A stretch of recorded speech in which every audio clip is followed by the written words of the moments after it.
So I do not have any particular conflict of interest with respect to this topic. So I will go through the topic of chemical peels via introduction, classification, indication, pre-procedure care, methodology, post-procedure care, complications, special situations, and then conclude. So what is a chemical peel?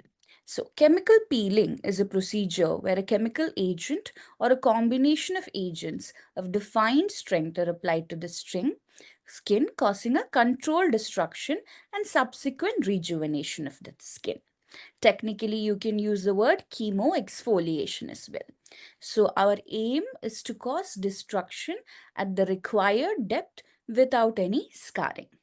Now, which chemical peel should be used for which pathology? That actually depends upon the depth of the peel. So it should be adjusted to the depth of the pathological process to be treated.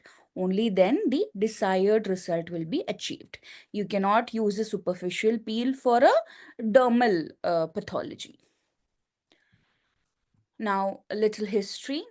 We know that the origin of chemical peeling is actually from ancient Egypt, where Cleopatra used sour milk baths.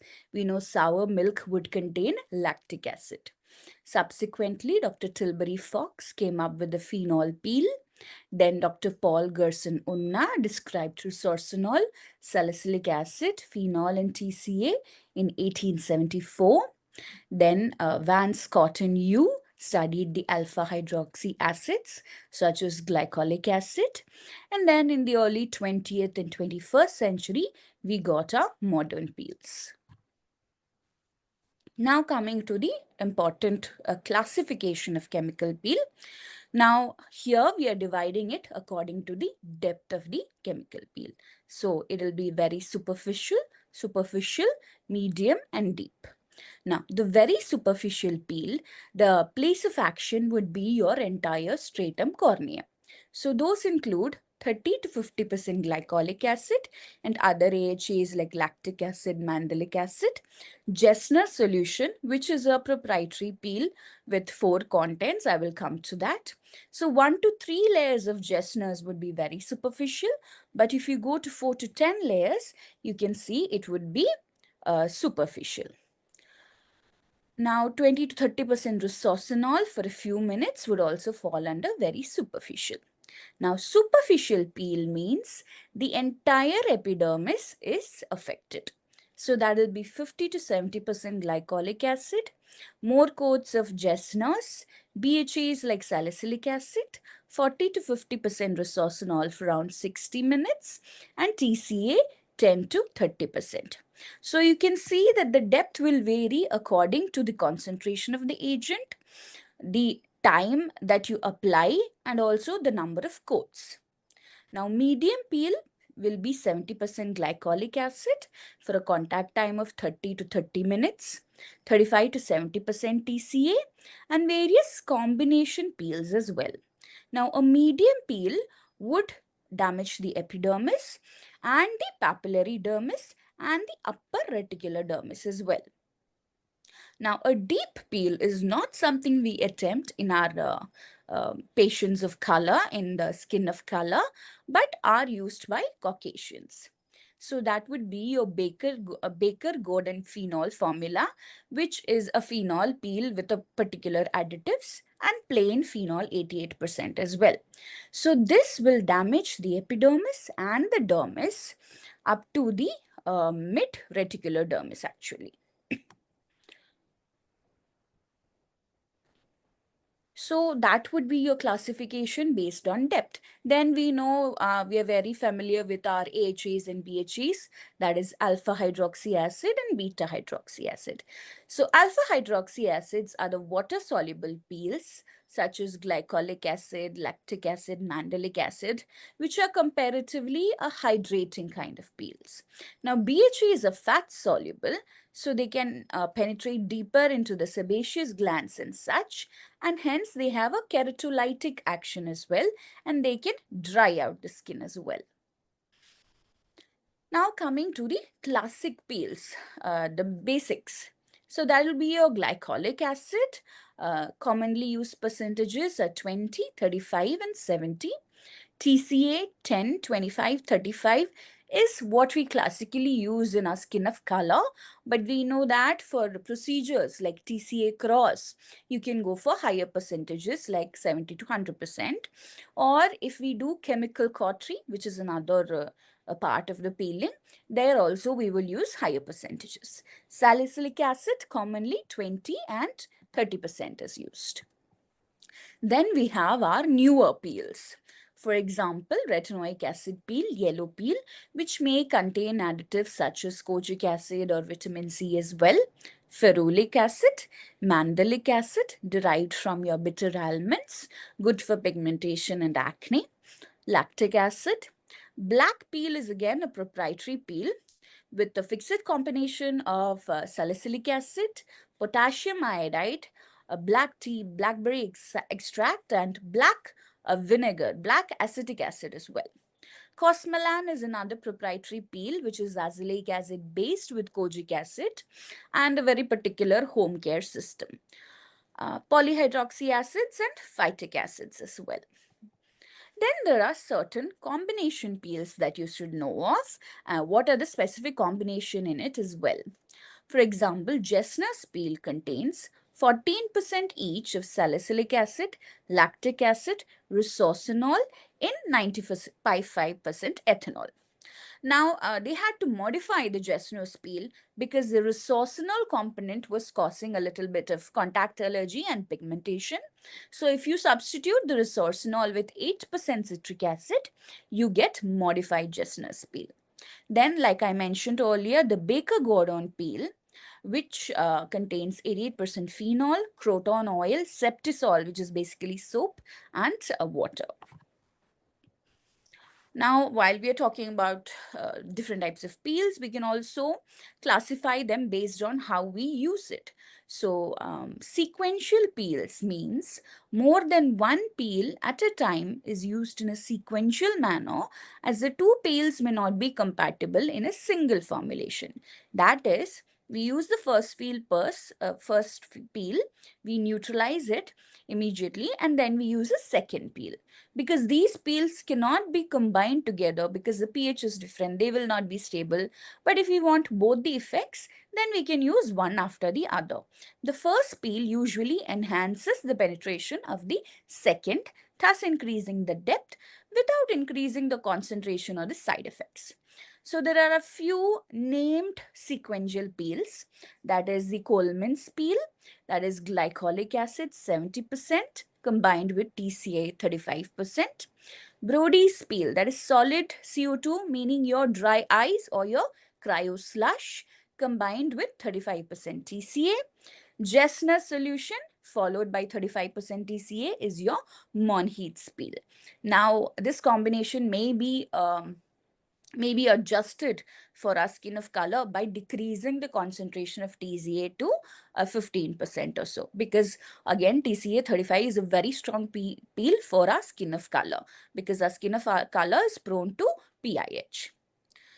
Then there are switch peels, as in we can switch the peels in subsequent sessions. So the treatment is more flexible. For example, if I start with salicylic acid for an acne patient and it seems all her acne is gone and left with just PIH, I can switch over to a glycolic peel.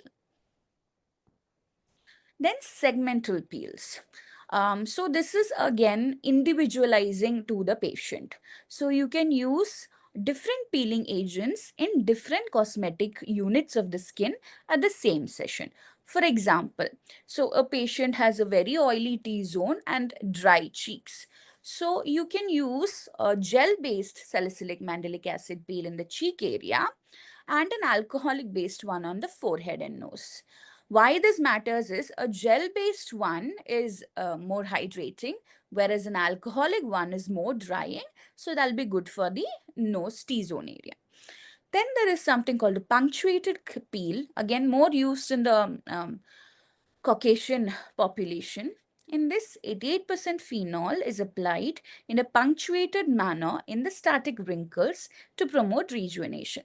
So if we apply the phenol fully, again, lots of risk of your PIH, deep damage, etc. will be there. Instead, you take a toothpick, pointed cocktail stick, and you dot the peel.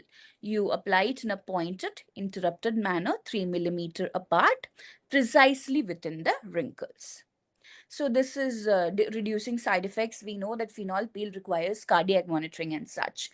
Uh, Mainly if you do a full face. So when you're decreasing the area, you don't need such monitoring, and it will also reduce the downtime for the patient.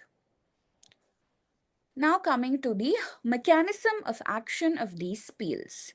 So this can be classified into three main areas: caustic, toxic, and metabolic. So what is caustic action? There is direct chemical injury to the skin proteins in the cell membranes, resulting in coagulative necrosis.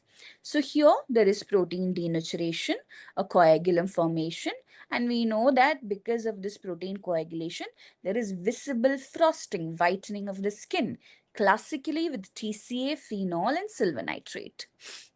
So here, the depth of the injury is determined by concentration, contact time, and penetration.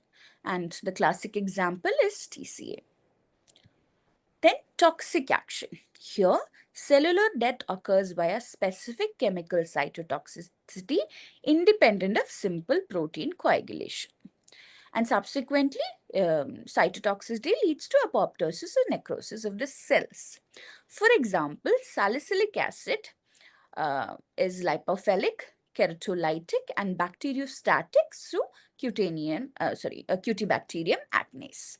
Then phenol also is cytotoxic. That is why systemic toxicity is possible at high absorption. Metabolic action. So there is modulation of cellular function and skin metabolism without immediate coagulative necrosis. So earlier toxic action is actually killing the cells as such. It is cytotoxic. Here we are just modulating the cellular function. For example, you have alpha hydroxy acids such as glycolic and lactic, which can inhibit tyrosinase and hence pigment reduction and increase dermal glycoamino acids. Then you have retinoic acid, which modulates gene expression and increases epidermal turnover. So that was the mechanism, and now let us come to the indications. Broadly, where do you use chemical peels? Dyschromias or pigmentary disorders like melasma, freckles, lentigines, lichen planus pigmentosus, and any post-inflammatory hyperpigmentation. For acne, we can use for active acne, mild acne scarring, or even ice pick scars.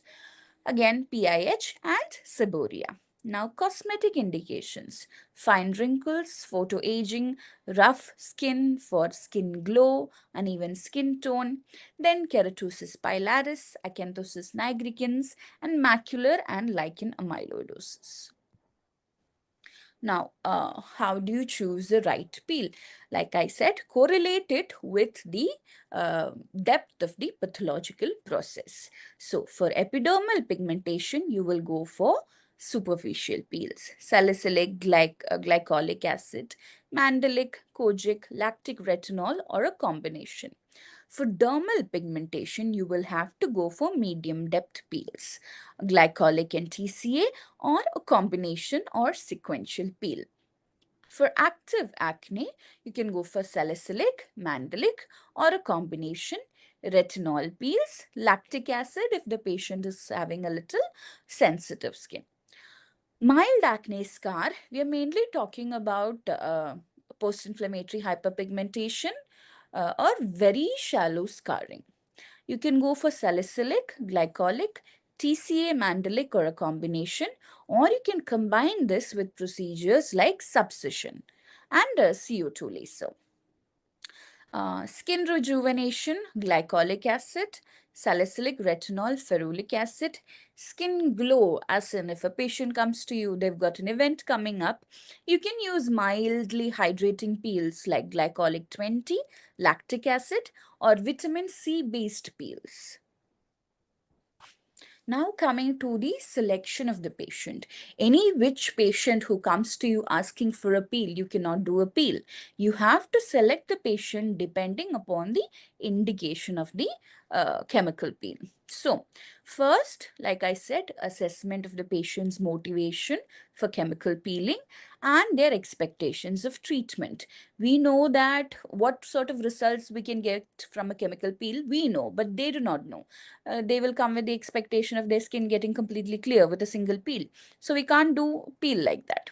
And of course, any patient with unrealistic expectations are a complete contraindication in aesthetic practice. Then look for any history of cardiac, hepatic, renal disease, diabetes, immunosuppression, or nutritional deficiency. Because this will lead to delayed wound healing, risk of infection, and if it's a phenol peel, cardiac issues are a no-no. Then look for any previous resurfacing procedures, herpes infection, PIH, photosensitivity, abnormal scarring. So if they've done a previous resurfacing procedure very recently, you can't do a peel now. That will lead to complications. Now, herpes infection, you will have to give a prophylaxis if you're going for a medium or deep peel with a person who has a previous history of herpes. Now, if somebody is prone to PIH, you have to warn them to be very careful with their peel, with their sun protection.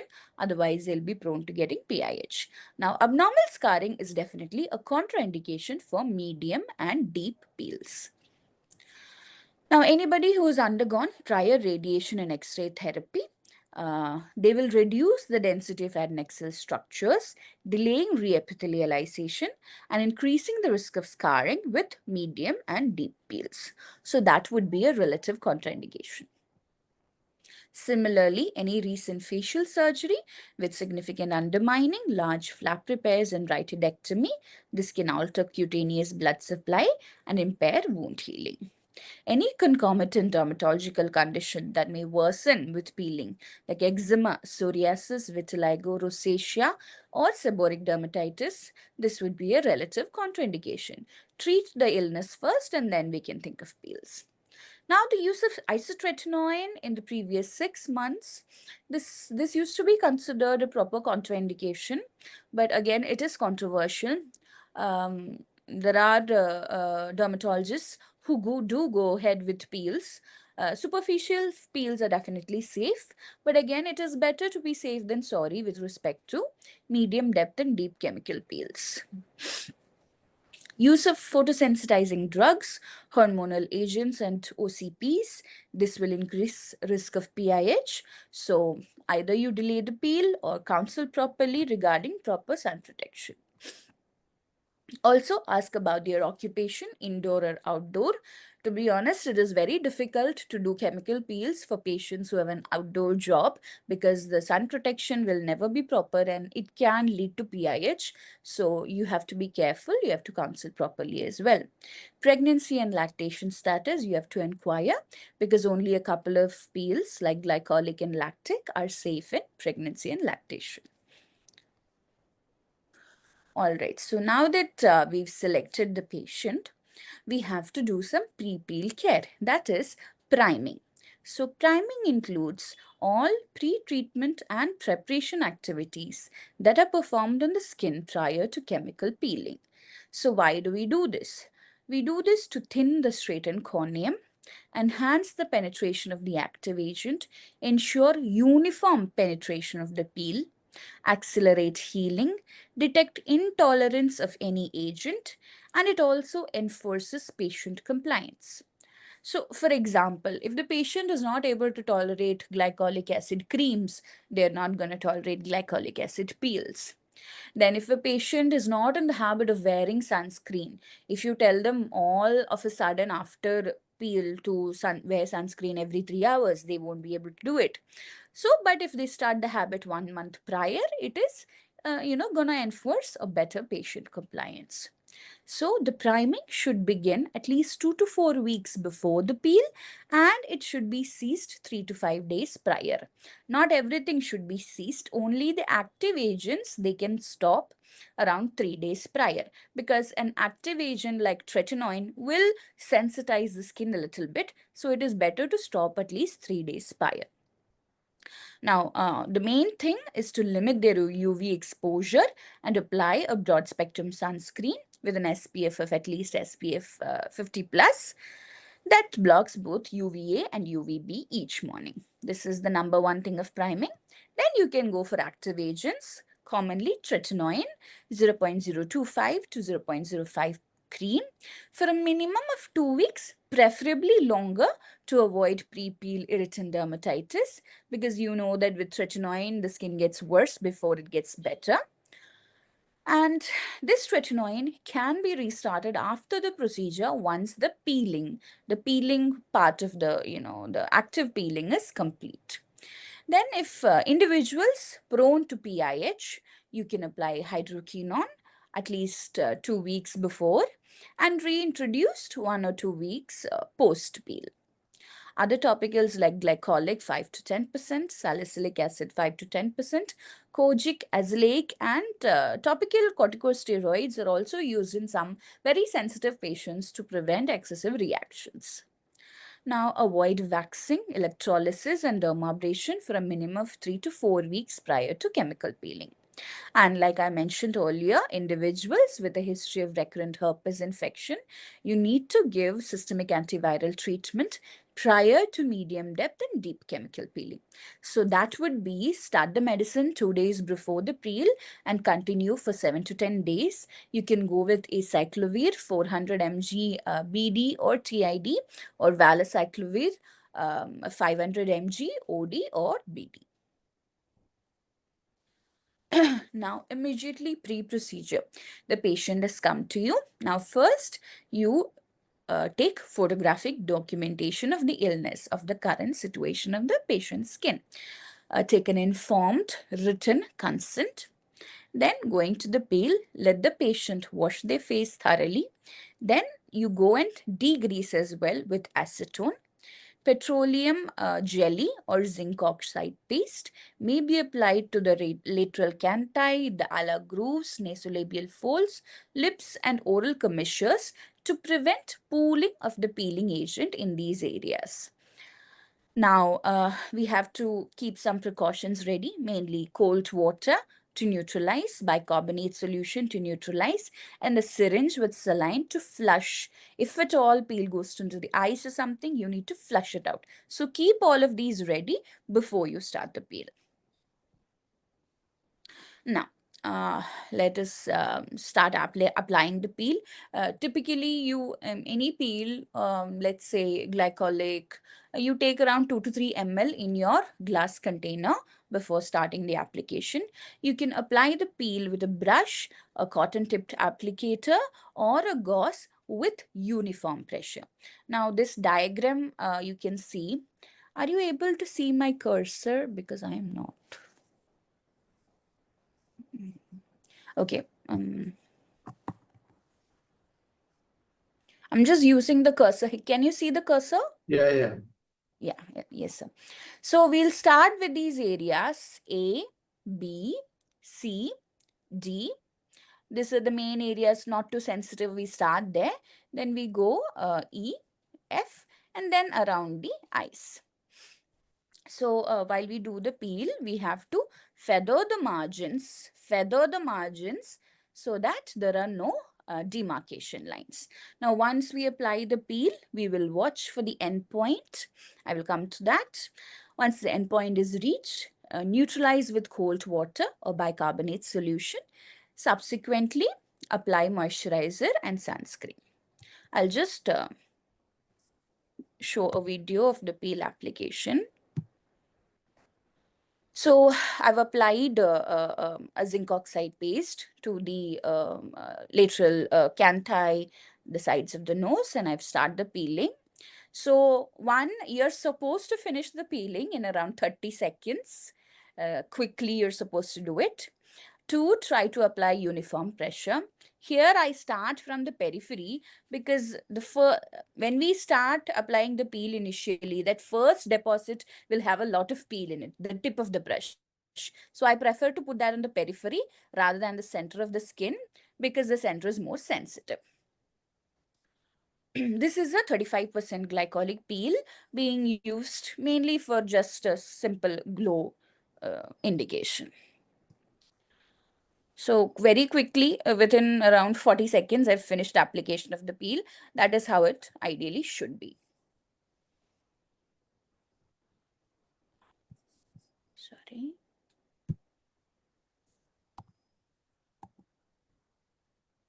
All right, so I mentioned endpoint. What is the endpoint? Endpoint is when you decide that yes, the peel has acted where it should act, how it should act, and we are supposed to stop the action of the peel. Now different peels will show different endpoints, and we need to identify. So the most important, the TCA peel, you will see frosting. Frosting is white discoloration of the skin seen during or after chemical peeling, which represents coagulation of the proteins, which means the peel's job is done and it should not go any deeper. So there are different frosting intensities. Frosting grade 1 will be superficial depth of the peel, which means it will have a blotchy or speckled white frost with mild erythema. Frosting intensity 2, that is a medium depth, an even white frost with background erythema.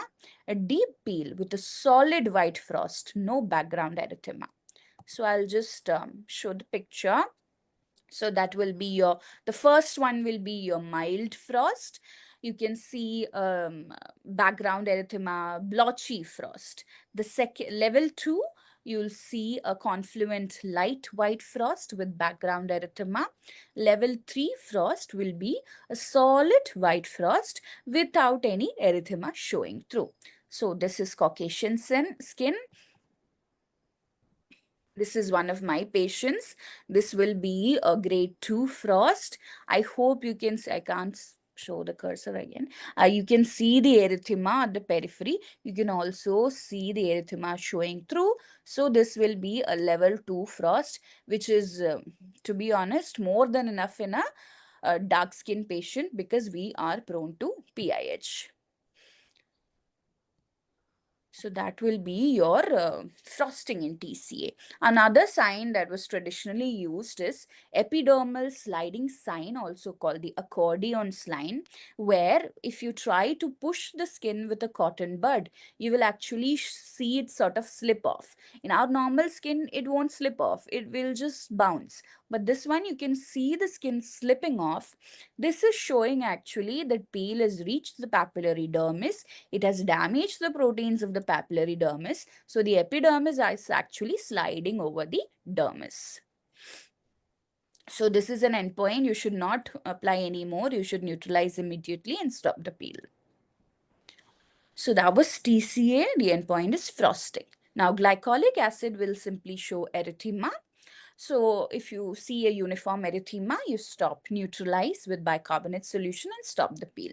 If at all you see something more severe, such as epidermolysis, that is you see blanching or you see blisters forming, again, very urgently neutralize the peel.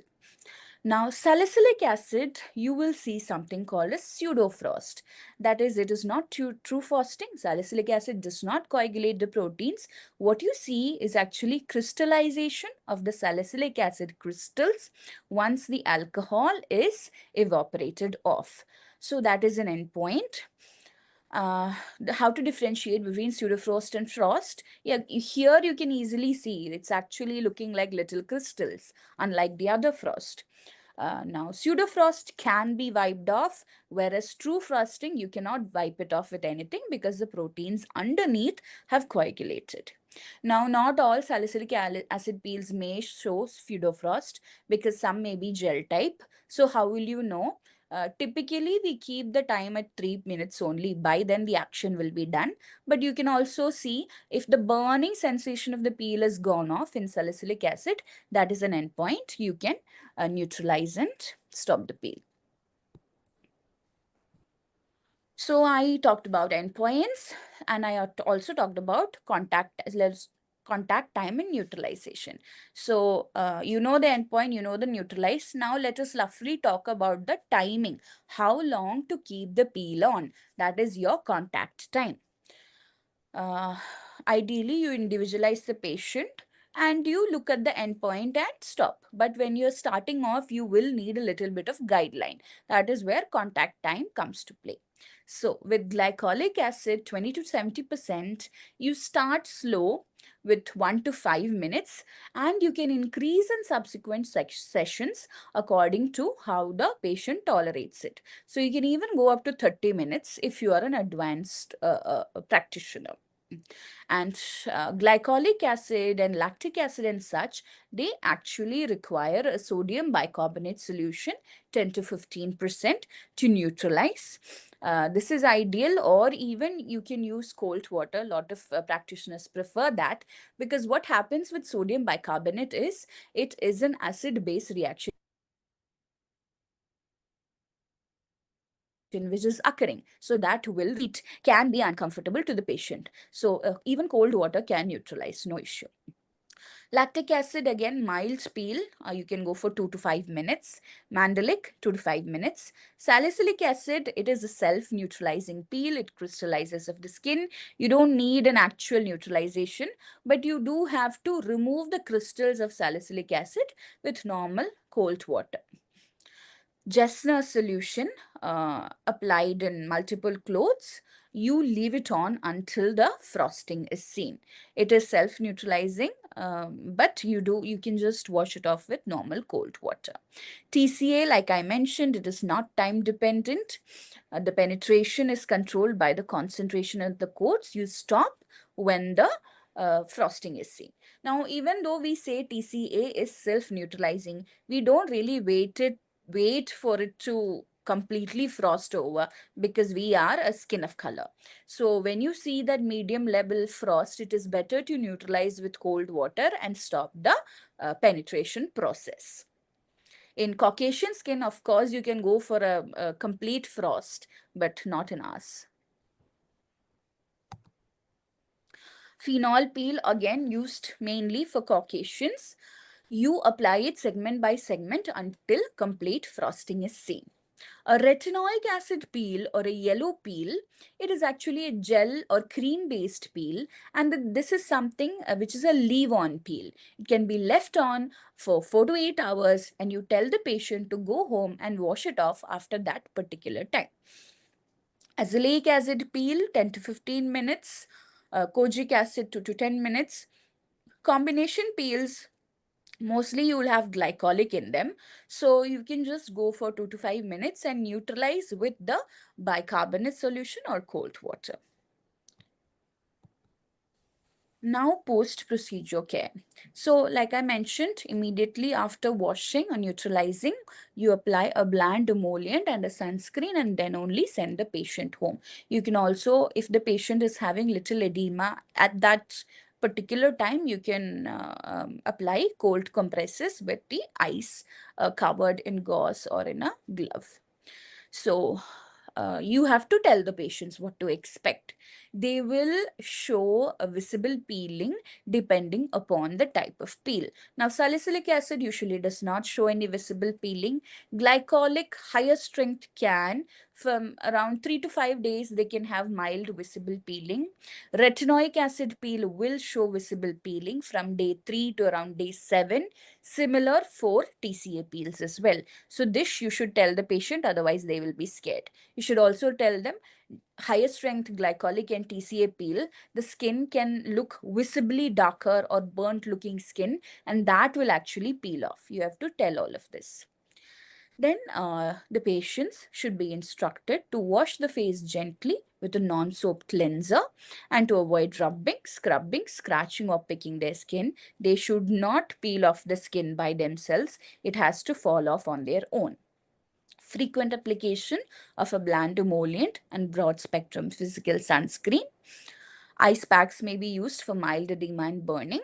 And if the patient has a severe reaction, they may present with severe burning sensation, itching, little edema, then topical steroids may be used.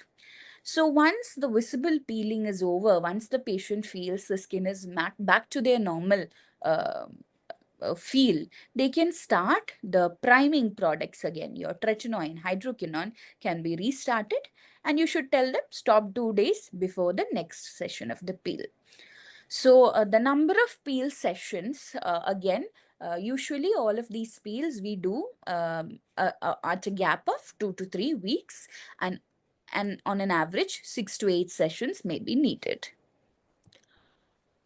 Now coming to the complications you may face while peeling. So, like I mentioned, the immediate complications you can manage with emollients, topical steroids. Sometimes they have persistent erythema. Again, emollients and low to mid potent topical corticosteroids may be used. If they have a persistent hyperpigmentation, hydroquinone 2 to 4% will take care of it. Hyperpigmentation, little more difficult to manage. Topical calcineurin inhibitors can help. Excimer laser can help. Any infection, you treat accordingly. Bacterial antibiotics, antivirals for any herpes reactivation. Any scarring, atrophic scarring, we will have to go for our traditional methods of laser or MNRF. So these are quite rare. What you commonly always get with peels is a hyperpigmentation, uh, you know, um, a PIH, which you can usually treat with hydroquinone. Milia can be rarely there with the medium or deep peels, and you can just extract them. Now, I talked about the usual melasma, acne, and things. Now, some special situations that you should be aware of. Peeling in little more sensitive areas, such as your periorbital region. So there you can actually go for glycolic, 20 to 50%. Just make sure the peel should always leave a gap of 2 to 3 millimeter from the eyelid margin. There is a proprietary combination of TCA 3.75 and lactic acid, which has shown to be effective. Arginine is a very mild peel that can be used for sensitive skin patient. Yellow peel, that is retinoic acid, can also be used. Now, the neck region, the common culprit is Acanthosis nigricans. What is useful is a TCA peel, 10 to 35%. Be careful in these areas, these body areas. One, the peeling, actual peeling, visible peeling will take longer. It will take longer to heal, and there can also be scarring. So you have to be very careful in these areas. Lip pigmentation. To be honest, peels are very mild in this condition. You're better off going for a pico laser. But if you do want to do a peel, glycolic 20 is a good option. Axilla, again, it is mostly Acanthosis nigricans. But because it is such a flexure, you will not go for TCA 35 and all. You're better off with TCA 15 or a glycolic 20 to 70. Now, body peels. For conditions such as truncal acne, you can go for salicylic, you can go for TCA, glycolic, or yellow. But what you should be careful about is at any point of time, do not treat more than 25% of the area because systemic absorption is always a concern. For example, salicylism. So don't go for more than 25% at a time. Then keratosis pilaris is something that is concerning a lot of patients now. And for this, you can go for higher strength glycolic and salicylic. Another important entity as a PG you should aware is the TCA cross. Cross means chemical reconstruction of skin scars. So here we are using TCA 70 to 100%, very high strength. We use it with a toothpick. We just take the required amount, remove the excess, and you just put it into the ice pick car, just one stamping mode. So what happens is there is caustic destruction and rejuvenation, which will lift up the scar. Again, multiple sessions are needed, and you have to be wary of PIH as well. Then, like I mentioned, pregnancy and lactation, what is safe is low strength glycolic and lactic acid only. I also wanted to mention chemical cautery, which can be considered a segment of chemical peel because we are using the same reagents, but we are using very high strength so as to cause mainly caustic destruction of the lesion. So that will be your TCA 50 to 100. We are using it in TCA cross. We can use it for molluscum. We can use it for xanthelasma. Phenol, again, same indications, 88 to 100%, silver nitrate, potassium hydroxide, podophyllin for your warts. These are actually, we are causing coagulation necrosis or caustic destruction. Very focal, very localized. You will have, you may have a small wound forming, scabbing, and subsequent healing. So this is chemical cautery, which is a very concentrated form of a chemical peel. Now, I'd like to show you some of my results as well. So this is a patient who came to me with melasma. So I did around 6 sessions of a combination glycolic salicylic peel for him, and he responded well. But if you can see, is there actually a slight scarring as well. You can see a little shiny skin. So the patient did not notice, but I did, of course.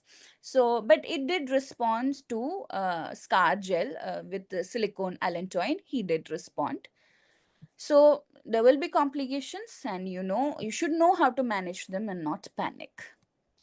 Another case, this was the first one is an acne patient, and I did 6 sessions of a salicylic acid 30% peel with good response, but I also used retinoids along with them. So, always chemical peel is not monotherapy. You always have to use an additional agent for maintenance. So, for acne, it may be a retinoid.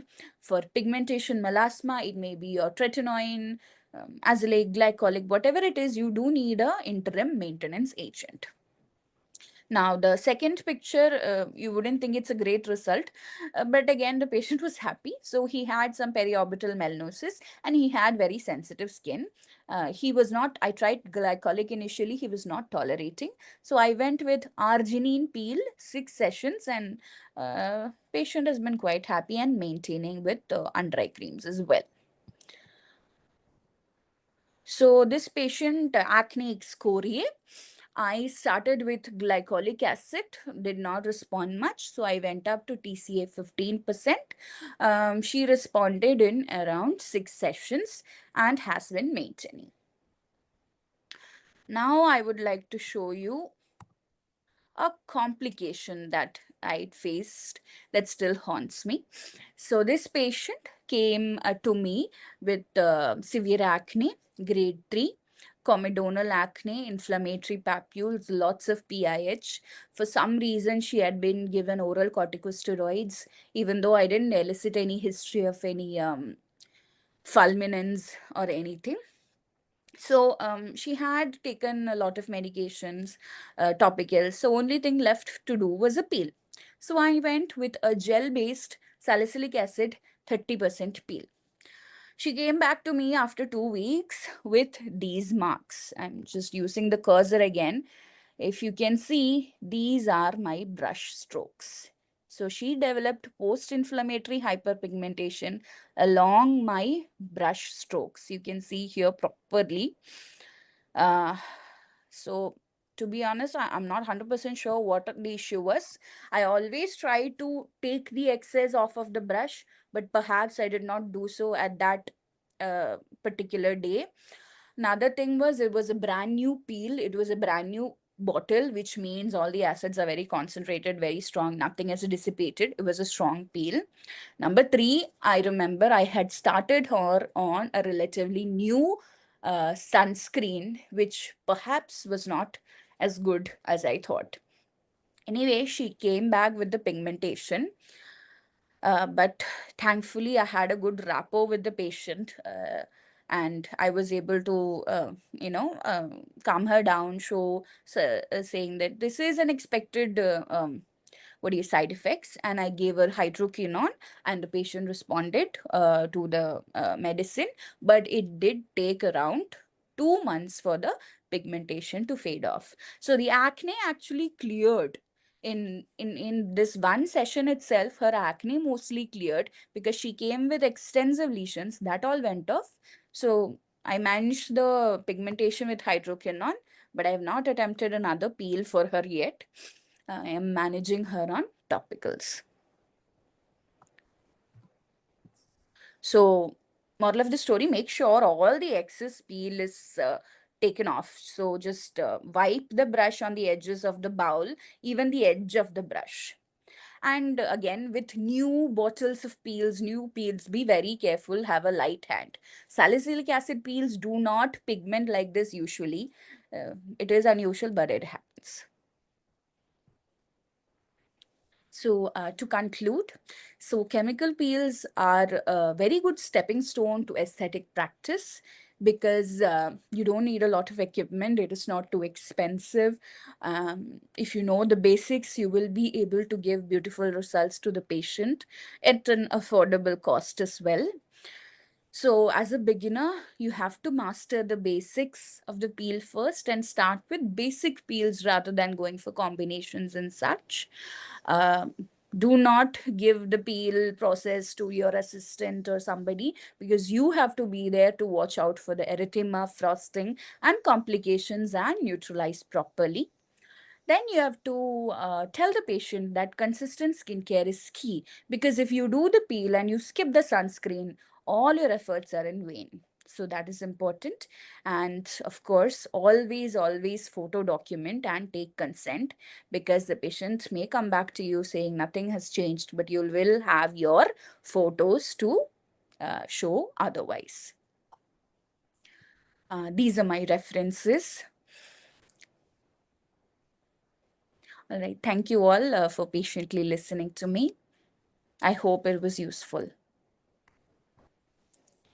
Thank you, Dr. Shruti. It was a Thank you. very wonderful uh, talk. And I think all of the postgraduate might have benefited with that.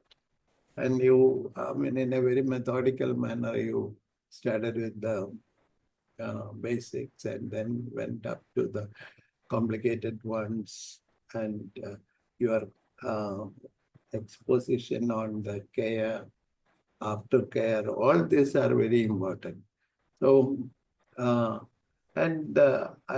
would rather would like to comment on the last part of your talk. That is, um, you must be on your own. And that is what you have said. You have to take care of the patient by yourself. Don't hand over the patient to an assistant who is not very well versed on the fields.